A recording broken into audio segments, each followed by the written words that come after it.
Hello everybody. So today I want to talk about calculus. The topic that is about limit. So now I want to show you how to answer. About 4x, we can put into ax minus 4x. Next, we can do about factorization by x.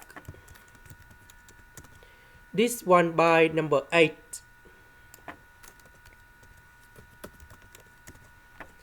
Next, we can do another factorization by x minus number 4.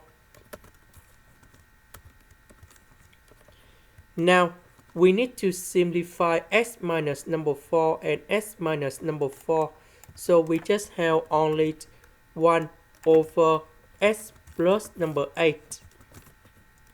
So we put number 4 gone here. And that is about 1 over 12.